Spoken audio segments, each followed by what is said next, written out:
Eu estava aqui numa conversa filosófica com meu amigo Arthur, dá um oi pra galera, Arthur. E aí, pessoal? E o Arthur estava me perguntando o que que um executivo da música ele faz, né?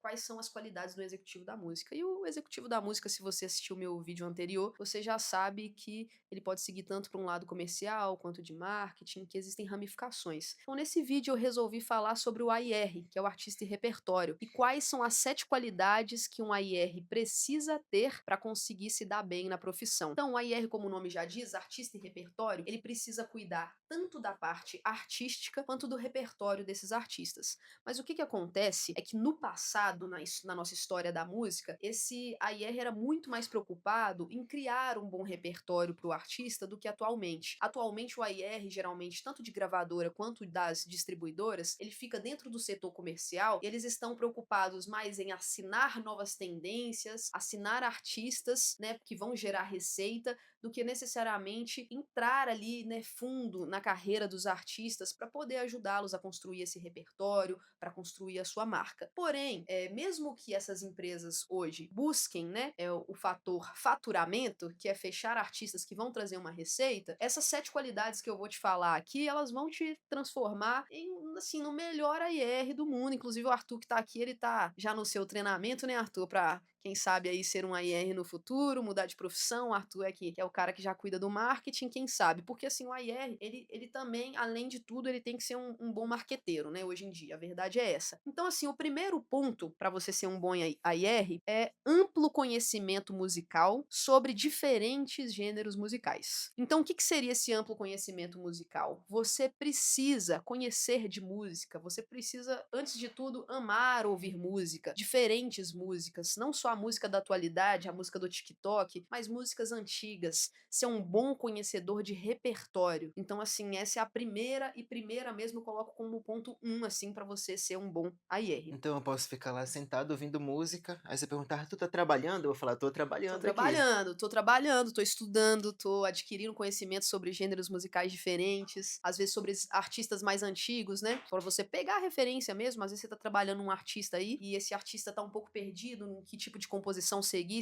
Pô, escuta esse disco aqui, escuta esse disco do João Gilberto, Da escuta hora. esse disco aqui da Elis Regina, pô, vamos estudar essa história, como é que eles fizeram esse disco? Com certeza, ouvir música para um AIR é trabalhar. Segundo ponto, seria você ser especialista no gênero musical que você deseja atuar. Porque quando você vai ser contratado como AIR, eles vão te contratar para ser um AIR de urbano, um AIR de sertanejo, um AIR de forró. Então você precisa se especializar no gênero musical. E aí isso tem mais a ver também com suas aptidões, com, né, com o que você fazia na infância, o que você gostava de ouvir na infância. Tudo isso eu acho que vai construindo o seu caráter musical, vamos chamar assim. Então você precisa ser realmente um especialista. Não adianta eu passar a minha vida toda ouvindo sertanejo e querer trabalhar com funk se eu não sei ao menos o nome de um artista de funk, não conheço da música, não gosto. Então, acho importante sim você gostar e ser especialista nisso. Um terceiro ponto seria o bom relacionamento com artistas e players do mercado. Quais são os players do mercado para além dos artistas? Outros executivos da música, por exemplo, se você é um AIR de sertanejo, poxa, você tem que conhecer os caras que estão ali sempre participando dos DVDs, filmando, os músicos são essenciais, os compositores são extremamente essenciais no sertanejo, porque o sertanejo costuma pedir ali compositores. Diga, Arthur. Como fazer, Bia, se eu não conheço ninguém? Como começar? Cara, se você não conhece ninguém, a melhor forma, eu diria, indo em eventos e não sendo deselegante, né? Você não vai chegar ali na pessoa no meio de um evento e começar a falar de toda a sua vida, mas buscar conversar naturalmente, fazer uma amizade. Acho que é o primeiro ponto. Eu fiz muito isso na minha vida, de ir em eventos, tentar conhecer essas pessoas, sabe? Eu acho que é uma forma muito boa de você conhecer novos players do mercado e começar a ser visto, ser lembrado, né? Quem não é visto não é lembrado. Nesse ponto, Bia, uma coisa legal sobre essa criação de relacionamento é começar gerando valor para a pessoa antes de pedindo. Então, falar alguma coisa que seja bom para ela, ela vai se sentir necessidade de também falar uma coisa boa para você e vocês começam uma relação. Então, bem importante isso que você falou de ter bom senso, né, de saber Ter como bom conversar. senso. Dica do Arthur, hein? Então, gere valor antes de querer que essa pessoa faça algo pra você, dê algo em troca. Faça uma troca genuína, a verdade é essa, né, faça uma troca sincera. E aí, nós vamos para o quarto ponto, que seria faros de tendência e potencial de mercado. Você como AIR, você tem que ser tipo um cão farejador de novas tendências, de descobrir novos artistas. E isso, gente, não se faz só na internet. Não é só o que está no TikTok, no Instagram bombando, que de fato é um sucesso. Tem muita coisa que tá aí escondida, mas tem muito público. Então, poxa, saia para lugares que toque o gênero musical que você tá buscando se especializar, vá em festas, entendeu? Saia para conversar com pessoas em lugares diferentes, em bares, em baladas, às vezes com seus próprios amigos e familiares. Então é muito importante vocês terem esse faro, mas para ter esse faro você tem que desenvolver. E não adianta usar só a internet. A internet é essencial, é importante, mas vocês também têm que buscar estar em lugares que tocam esse tipo de música para conseguir farejar essas tendências. Como que desenvolve isso, Bia? Eu olho muito na eletrônica, né? Tem uns DJs como Vintage Culture, como Mecca. Eu vejo que eles puxam os negócios de uns lugares que eu nem imaginava que existia. Como que eu faço pra treinar esse faro? Tentar saber o que tá vindo pela frente se ninguém sabe prever o futuro? Perfeito. Eu acho que tudo se recicla. Tem uma lei, que é a lei de Lavoisier, que é a lei da química, que nada se cria, tudo se transforma, alguma coisa nesse sentido. Tudo é transformado. Então, a música eletrônica usa muito, bebe muito dessa fonte de músicas mais antigas, revive, né, músicas que já foram um sucesso no passado. Então, como a IR, como você pode usar isso para você como a IR? Se você vai lá no nosso ponto 2, que é você ser especialista no seu gênero musical de atuação, com certeza você conhece toda a galera de 1900 e bolinha azul e a galera dos anos 2000, a galera da atualidade. Então, dentro disso, você pode fazer um filtro para ajudar ali o seu artista e principalmente para entender essas novas tendências. Poxa, interessante, esse artista aqui, cara, ele tá usando um sample de um artista de 1890, então esse cara provavelmente estuda, ele tem, né, tá apto ali para realmente entender sobre o mercado dele, tá querendo ampliar o mercado. Então, eu acho que isso é bom tanto para você quanto para o artista. Então, para você identificar novas tendências, quanto para você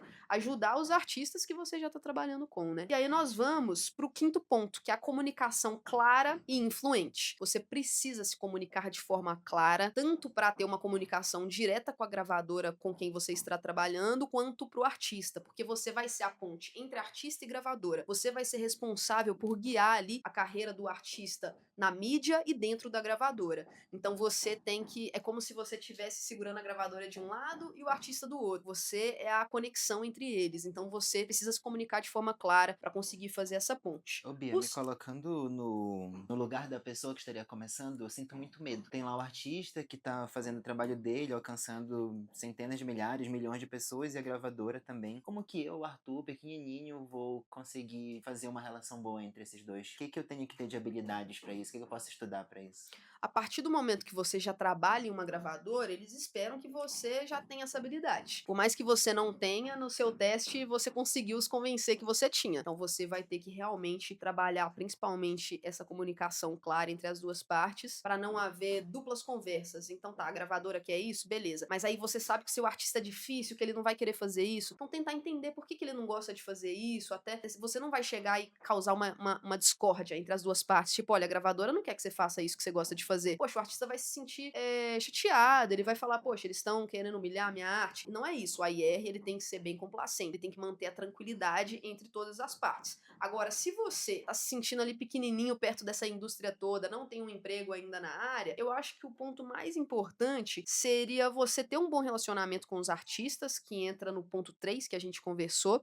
E aí, com esse bom relacionamento, os próprios artistas vão falando bem de vocês para outras empresas e você vai acabar fazendo um network com essas pessoas e vai conseguir um emprego. Mas se você não tiver uma comunicação clara, dificilmente você vai conseguir um emprego dentro dessa área. E aí, o ponto 6 seria a visão estratégica de carreira. Você precisa ter uma visão estratégica sobre a carreira do artista. Onde esse artista está e onde esse artista pode chegar e onde ele quer chegar. Porque muitas vezes o artista pode chegar muito mais longe do que ele quer ou do que ele consegue, né? Às vezes a gente tem que lembrar que o artista é um ser humano. Você tá lidando com um produto, mas esse produto é humano. Então você precisa ter muita calma nessa hora gravadora e ter uma visão estratégia que vá de encontro ao que a gravadora quer e de encontro também com o que o seu artista consegue fazer. E aí a gente vai para o sétimo ponto, e não menos importante, que seria organização e gestão de projetos. Eu já vi muitos AIRs que não são tão organizados, mas eu percebo que isso acabava atrapalhando eles pessoalmente, sabe? Acabavam trabalhando mais do horário, mais do que precisavam. Então, essa organização e gestão de projetos, eu queria trazer aqui como um ponto que vai servir muito mais para vocês, como pessoas, como seres humanos, do que necessariamente para o artista ou para a gravadora. É importante pôr alguns limites, e se você é organizado, você vai conseguir fazer tudo com muito mais eficácia e eficiência. Então, Arthur, o que você acha desses 7 pontos? Agora eu acho que a galera tá preparada para, pelo menos, começar a ser um Achei AIR. achei maravilhoso como pontapé inicial, agora é anotar esses 7 pontos e ir trabalhando cada um em mim. Então é isso. Então vocês anotem aí os 7 pontos, assistam esse vídeo quantas vezes vocês quiserem. Não deixem de se inscrever no canal, ativar o sininho de notificações. E é isso. Boa caminhada para vocês. O mundo da música é muito amplo e aqui vocês vão encontrar muitos e muitos vídeos sobre esse mercado da música. Até a próxima.